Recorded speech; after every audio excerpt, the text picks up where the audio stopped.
Nigeria's central bank says from January 9th next year, maximum cash withdrawals for individuals per week will be 100,000 naira and 500,000 naira for corporate organizations.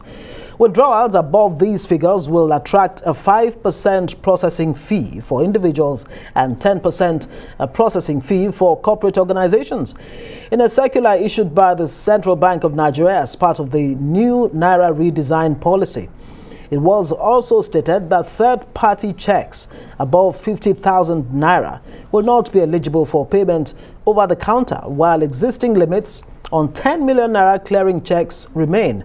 Well, customers will only be allowed to withdraw 100,000 naira per week from automated teller machines with a maximum of 20,000 naira withdrawal per day. Well, same applies at point of sale or POS machines. Terms and conditions apply for withdrawals as high as 5 million naira for individuals and 10 million for corporate organizations.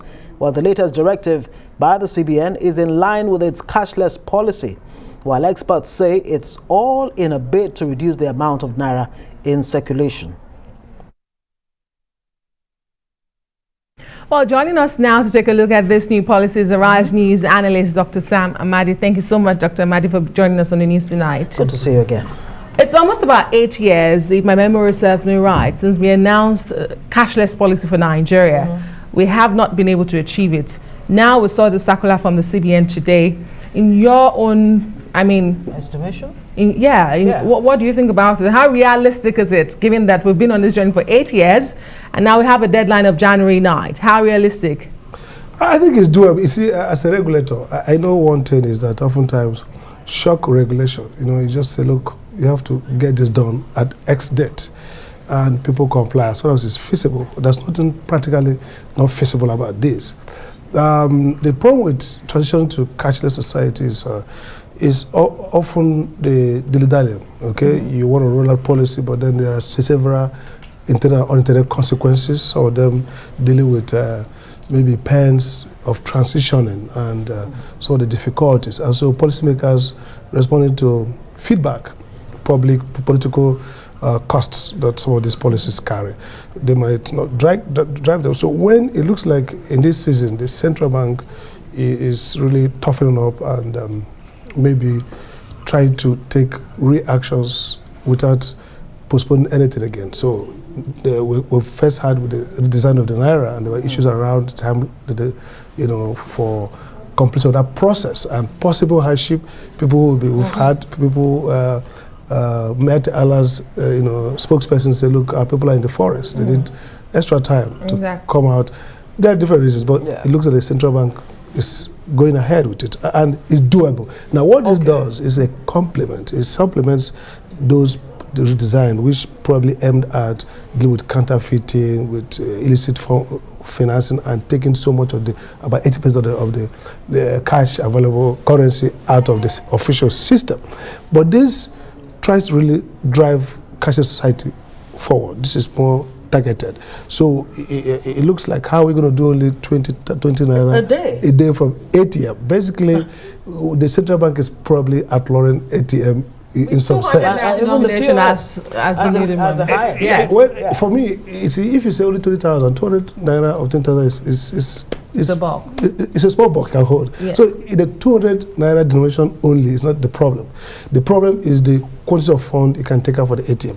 Now the logic is that if you have internet banking, we fast-tracked a lot in digital banking. If you look at the leap forward. So today, all the banks actually do everything that every bank. Yeah, but you have to think about the internet penetration that still lingers around 45% to 50%. Okay. How about if you look at the internet penetration and the financial inclusivity, they're not too far apart. So essentially, the point I'm trying to make is that most people who are not on the mobile phone are likely not to be in the banking system. Okay.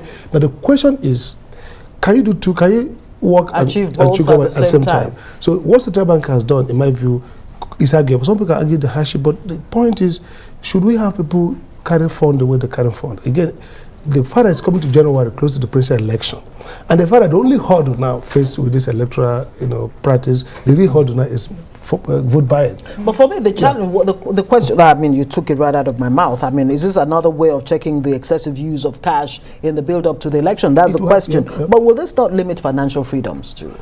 In a sense, look, if people have access to formal banking sector, if people have access to have their funds in their phone and internet, and they can do those transfers, basically you're not being hindered, okay? The problem with those who are, like I said, who don't have access to mobile apps, don't have access to internet banking, and probably who don't have banks close to them. So they're going to have additional problem, managing large cash. The question is cost-benefit analysis, okay, in regulation. Are there like going to be too many people who don't have access to internet banking, mobile app, and access to bank reasonable? And would they really need to deal with 200,000 to 100,000 a week? Those kind of people. Now, often we talk about people in the rural area, our mothers and parents. They don't really transact. They don't need to hold 100,000 a week. So the key issues that there are shortfalls, drag problem with this in terms of those constraints. But the question is, what's the central bank trying to achieve? They want to deal with this phenomenon of easy cash. For example, many people in Abuja, some people have been kidnapped, so-called what do you call it, one chance, okay? And they ask friends and they contribute, help to my staff, about 900,000, 1 million. And they could run around the city in the night and cash it out at various ATMs. Now, with this kind of policy, it will be difficult for you to cash out those funds in 24 hours. And that means that if you go to the formal bank to deal with the transaction, you have footprint.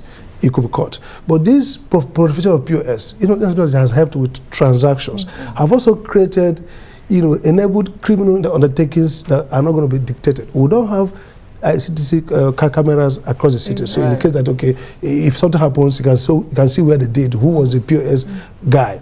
But we don't have those. So I think it's, on the whole, it's a reasonable strategy to solve a problem that's creating negative externalities. And hoping that the kidnappers also understand that, it will be difficult to access cash because you then kidnap somebody and God forbid you can access cash. But talking about the cash culture thriving in Nigeria and how this cashless policy has been in the works for 8 years plus now, and it hasn't worked nationwide, what do you think drives our cash culture in Nigeria, and has there been enough incentives to discourage it? You talk about internet penetration and all of that. I for once had very recently a transaction to be reversed that took almost a month, and I'm not talking about a small amount of money. So we'll talk about the technology issues with cashless policy. You are totally correct. There was a research done many years ago around European Americans in terms of the receptivity to technology, to GMO, for example,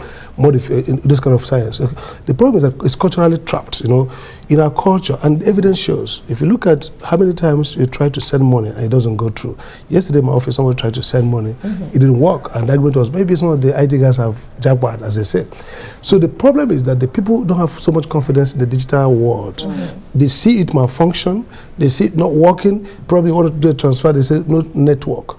So those things are positive, negative reinforcement in terms of this doesn't work. So people prefer to carry their cash because that they can deal with easily. So if you want to deal with this propensity to cash and create a cashless economy, work on the cultural side of it, then improve service delivery, apart from the data reinforcement, the safety, security, and sophistication of the data world, but also the culture of the people who run it. So if you have a problem with transfer, and for 1 week, 2 weeks, you can't reverse. And in fact, I have a client I manage this case who they are supposed to have paid money. It says don't pay the money. They didn't pay, and to reverse back to is a problem. So you are not really creating the enablement for people to transition mentally, culturally first, before you now deal with the gadgets and the transaction. And so that's the problem. The timing of this. The timing is the window. The window is short to put in place all of these measures that you talk about. It's not good enough because the window, I think, is extremely determined by this election coming up. I think the real objective is to maybe frustrate some of the plans. Cash and excessive cash pre-election, buy votes and all that.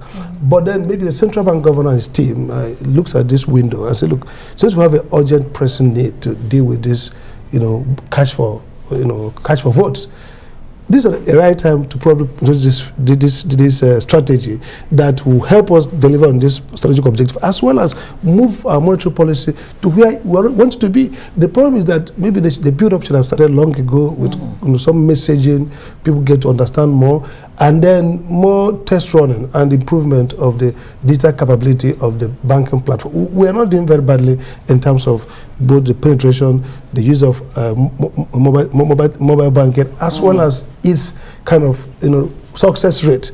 But those small failures demoralize Nigerians, and maybe do you see any risks in this? The risk I see is at the level of people have talked about restricting informal sector business transactions, and we should be very careful here. Many of these people are still dealing with cash, and if you don't have cash, probably they say our POS is not working. Yeah. So there will be some constraints in informal economic transactions, especially at the areas that are not serviced so much by POS, by banks and all that. So I think this cashless policy has to go together with significant improvement in financial inclusion, significant improvement with digitalization, as well as the regulatory side of it. So the CBN, ICC should work closer to ensure that the error rate is minimal. Downtime is small. So it's infrequent. Not that what we have today, that oftentimes this don't work. And if the banks, if consumers are forced to, if they can't, if it doesn't work, you see that there will be constraints in the short to medium term with informal commercial activity. That's the risk I see, apart from the usual difficulties we may experience, transition. But maybe you have to take big decisions, and maybe the central bank must have done the cost benefit in terms of the financial coming up implication. with the decision. All right, we'll have to leave it there. Dr. Sam Amadi, Arise News analyst, thank you so much, as always. Thank you.